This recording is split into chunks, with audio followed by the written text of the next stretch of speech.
Ini baru hidup. Hidup dalam mimpi, namanya juga sad boy. Mandi nangis, lihat mantan nangis. Ya.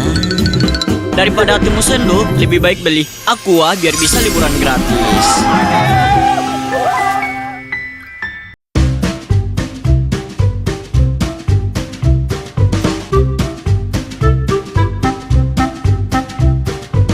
Halo Sobat EduTalk, selamat datang di acara EduTalk.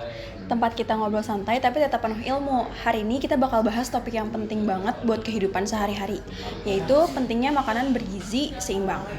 Nah, apalagi sekarang masyarakat sedang ramai membicarakan program makan bergizi gratis atau MBG. Tapi ternyata masih banyak juga nih yang belum benar-benar paham apa sih sebenarnya yang dimaksud dengan makanan bergizi seimbang itu. Untuk bahas lebih dalam, kita udah kedatangan narasumber yang pastinya ahli di bidangnya, yaitu Kak Dira, seorang ahli gizi. Halo Kak, selamat datang di EduTalk. Gimana kabarnya hari ini? Halo, kabarnya baik hari ini. Kami senang banget nih Kak. Nah langsung aja ya Kak. Sekarang ini kan masyarakat udah familiar banget ya sama program makanan bergizi gratis. Tapi kadang tuh masih banyak yang belum benar-benar ngerti sebenarnya makanan bergizi seimbang itu kayak gimana sih? Apakah cuma soal makanan 3 kali sehari atau ada aturan tertentu biar asupan gizinya benar-benar pas? Oke, kalau ngomongin gizi seimbang ini sebenarnya nggak cuma frekuensinya aja banyak berapa kali sehari, tapi lebih ke apakah zat gizi tersebut mencukupi kebutuhan kita masing-masing, karena zat gizi setiap orang yang dibutuhin itu beda-beda. Nah, untuk pedomannya sendiri sebenarnya ada di isi piringku. Mungkin dulu terkenalnya itu 4 sehat 5 sempurna, tapi sekarang tuh udah lama ditinggalin 4 sehat 5 sempurna, dan lebih update-nya itu ada isi piringku.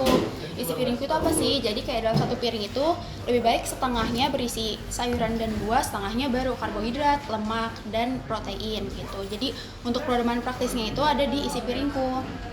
Nah, selain menimbang dari pedoman itu juga variasi dalam bahan makanannya, variasi cara mengolah makanannya itu juga penting untuk gizi seimbang, serta lebih memperhatikan gula, garam, dan lemak gitu, karena itu mempengaruhi banget, terutama di sekarang ini ya, lebih banyak makanan yang manis, makanan yang tinggi garam, itu kan berpengaruh pada dampak panjang kesehatan.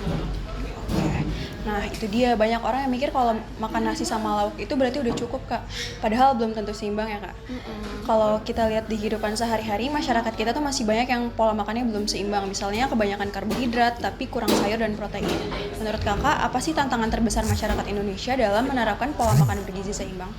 Oke, kalau tantangan mengenai gizi ya terutama itu sebenarnya ada banyak. Cuman kalau misalnya mungkin kayak bisa dibilang 3 terbesar kali ya. Yang pertama itu dari kebiasaan. Contohnya kebiasaan belum ngerasa makan kalau belum makan nasi. Itu kan turun-temurun gitu ya. Jadi kayak susah untuk diubahnya. Terus kebiasaan dalam satu piring tuh lebih banyak biasanya karbohidratnya. Itu dampaknya juga gak baik gitu untuk kesehatan.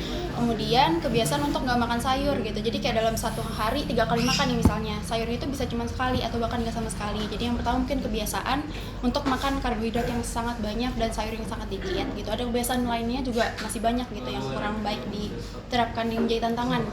Kemudian ada akses gitu, mungkin kalau kita tinggal di kota, akses ke makanan itu gampang banget, kayak di pasar semua ada yang kita butuhin. Cuman hal itu nggak berlaku untuk orang-orang yang mungkin masyarakat tinggal yang agak jauh dari kota, yang aksesnya susah gitu, kayak mungkin mereka sadar gitu untuk makan bergizi, udah tahu gitu, tapi untuk penerapannya itu susah dapat. Misalnya sesimpel sayur itu tuh nggak semudah orang dari kota, atau bahkan ayam, daging gitu nggak semudah itu. Jadi akses terhadap makanan itu berbeda-beda, itu juga mempengaruhi. Kemudian yang terakhir itu pengetahuan dan kesadaran gizi. Banyak orang yang udah tahu tapi kesadarannya kurang, atau udah sadar tapi pengetahuannya itu masih salah, atau misalnya masih banyak kemakan berita hoax tentang gizi. Itu kan banyak banget ya di internet. Jadi penting untuk memilih sumber yang benar-benar terpercaya dan juga menerapkannya gitu. Jadi pengetahuan dan kesadaran itu berkesinambungan. Jadi menurut aku 3 hal yang menjadi tantangan itu, pertama kebiasaan, kemudian aksesnya, dan juga tadi ke pengetahuan dan kesadaran gizinya. Setuju banget Kak. Nah kalau dikaitkan sama program MBG sendiri, seberapa besar sih dampak program ini dalam membantu memperbaiki pola makan dan status gizi masyarakat, terutama anak-anak dan remaja? Kalau ngomongin tentang MBG, terutama MBG pemerintah, sebenarnya kalau melihat seberapa besar dampaknya sekarang kayaknya terlalu dini untuk melihat dampaknya gitu ke masyarakat, karena kan program ini juga belum berjalan terlalu lama gitu ya. Mungkin kalau misalnya beberapa tahun ke depan baru bisa dilihat, itu pun kalau misalnya programnya benar-benar dijalanin dengan benar gitu, kayak sesuai dengan standar, karena setiap dapur itu sebenarnya, setiap area pengolahan makanan itu ada standarnya masing-masing dan kayak harus terpenuhi. Kalau enggak ya seperti yang kita mungkin di berita kayak banyak keracunan dan sebagainya, itu kan karena mungkin infrastrukturnya pertama belum siap, kemudian tenaganya itu tenaga ahli gizinya yang belum kompeten gitu misalnya, atau misalnya nggak benar-benar ahli gizi. Kemudian bahan-bahan pangannya juga. Jadi kalau misalnya MBG ini anggaplah udah banyak evaluasi, setiap dia melakukan evaluasi berkala, itu dampaknya tuh tentunya yang pertama akan menyehatkan gitu, terutama untuk target-target seperti siswa-siswa gitu. Jadi selain menyehatkan, mereka juga bisa mengetahui bagaimana sih bentuk contohnya dari makanan bergizi seimbang yang benar gitu. Oke, menarik banget nih. Tapi aku penasaran nih Kak, apakah program MBG ini hanya berfokus pada pembagian makanan aja atau ada edukasinya? Soalnya kalau masyarakat nggak paham pentingnya gizi seimbang, nanti setelah program selesai kebiasaan lama bisa balik lagi kan? Benar, idealnya sih kedua hal itu berjalan beriringan, antara edukasinya dan juga programnya. Karena kalau misalnya program berjalan tapi edukasinya nggak berjalan, sewaktu-waktu programnya udah selesai, itu kesadaran masyarakatnya tidak akan bertumbuh gitu, tidak akan terus berjalan. Jadi penting untuk tetap melakukan edukasi ke siswa, ke guru, ke orang tua. Itu tuh guru dan orang tua itu kan bisa menjadi pembimbing gitu ya, sedangkan siswanya itu supaya mereka lebih tersadar gitu untuk mengimplementasi. Jadi harapannya di jangka waktu yang akan panjang ketika program ini selesai, mungkin itu kebiasaan-kebiasaan mengimplementasikan makanan bergizi seimbang di rumah itu tetap berjalan. Benar banget Kak. Nah, kalau program MBG ini bisa berjalan baik dan berkelanjutan, kira-kira dampak jangka panjang apa yang bisa kita harapkan buat masyarakat Indonesia? Apakah bisa berpengaruh juga ke kualitas sumber daya manusia? Oke, kalau misalnya program ini berjalan dengan benar gitu, dengan adanya evaluasi berkala dan juga penjagaan dan catatan yang benar, yang sesuai gitu, dampaknya itu tentu aja akan mungkin pada produk akhirnya produktivitas gitu ya ke orang-orang.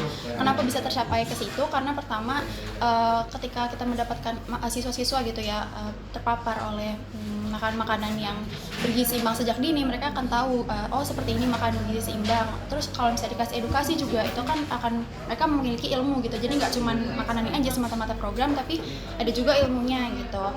Dan selain itu diharapkan ketika mendapatkan gizi yang seimbang ini, makanan bergizi seimbang, berpengaruh kepada konsentrasi mereka. Jadi konsentrasi mereka akan meningkat. Habis itu diharapkan mereka bisa menyerap materi lebih baik dan pada akhirnya berdampak pada kecerdasan mereka gitu. Nah, selain itu diharapkan juga makanan ini merupakan seperti apa ya, tenaga gitu yang bisa membuat mereka tumbuh. Jadi diharapkan tubuh mereka tumbuh dengan sehat, dengan baik, dan juga kecerdasannya juga meningkat ya. Jadi output dari kedua kecerdasan dan juga tubuh yang baik itu produktivitas. Jadi nanti diharapkan generasi yang akan datang produktivitasnya lebih tinggi gitu. Oke, nah terakhir nih Kak, biar obrolan kita makin bermanfaat buat penonton EduTalk di rumah, mungkin Kakak bisa kasih tips sederhana gimana cara menjaga pola makan bergizi seimbang di rumah, tapi tetap pakai bahan yang mudah didapat dan nggak bikin kantong jebol. Oke, kalau misalnya tips untuk di rumah ya, sebenarnya kuncinya itu gampang, kayak gimana pinter-pinter kita mengatur bahan yang ada di rumah gitu. Kayak contohnya sesimpel karbohidrat misalnya, kalau misalnya nggak ada di rumah, kita bisa lo ganti dengan ubi, dengan yang lain-lain. Jadi nggak harus selalu beras. Atau protein misalnya, kita nggak harus kok setiap makan selalu ada ayam, selalu ada daging gitu. Kita bisa ganti dengan telur. Telur itu sebenarnya udah baik banget untuk memenuhi protein hewani. Kemudian ikan, itu sebenarnya ikan masih jarang banget yang suka gitu ya. Jadi bisa mulai dibiasakan, terutama untuk anak-anak siswa-siswa gitu. Kemudian kalau misalnya ada waktu, mungkin lebih masak sendiri gitu, kan kita bisa mengatur banyaknya garam, banyaknya gula gitu, karena gula dan garam itu dua hal yang harus diperhatikan gitu, jangan terlalu banyak dan melebihi batas. Kemudian kalau bisa mulai diterapkan kurangin karbohidrat. Jadi maksudnya bukan kurangin karbohidrat, sesuai dengan pedoman gitu. Jadi karbohidratnya bukan setengah piring atau bahkan satu piring besar, tapi sesuai dengan isi piringku gitu. Dan mulai ada sayur-sayur. Kalau misalnya biasa satu hari 3 kali makan nggak ada sayur sama sekali, mulailah kita lihat di makan kita nih ada nggak sayur sedikit-sedikit gitu, tapi kan itu bisa jadi latihan kita gitu. Terus kemudian mindful eating kali ya, jadi kalau misalnya kita makan tuh kita lihat makan kita tuh apa gitu, jadi benar-benar makan itu kita tahu apa yang masuk ke dalam tubuh kita, terus makannya nggak terburu-buru, dan yang paling penting berhenti ketika kita emang udah kenyang. Jadi kan kita seringnya kalau misalnya kita bosan gitu kita makan nyemil, padahal tuh sinyal-sinyal tubuh kita tuh nggak bilang kalau kita butuh, jadi itu tuh bisa fluktuasi kalori gitu, jadi banyak kalori yang masuk yang sebenarnya itu melebihi kebutuhan kita gitu. Jadi sebenarnya gampang kalau misalnya untuk menerapkan makanan bergizi seimbang di rumah. Itu yang mudah itu yang susah itu kebiasaan dan kedisiplinannya. Oke, wah tipsnya keren banget ya Sobat EduTalk, gampang diterapkan dan tetap hemat. Terima kasih banyak Kak Dira buat waktunya hari ini dan penjelasan yang sangat bermanfaat. Semoga Sobat EduTalk di rumah juga jadi makin paham dan semangat untuk menerapkan pola makanan bergizi seimbang dalam kehidupan sehari-hari. Sampai jumpa di episode EduTalk berikutnya. Jangan lupa mulai hari ini sayangi tubuhmu dengan makanan bergizi seimbang. Bye.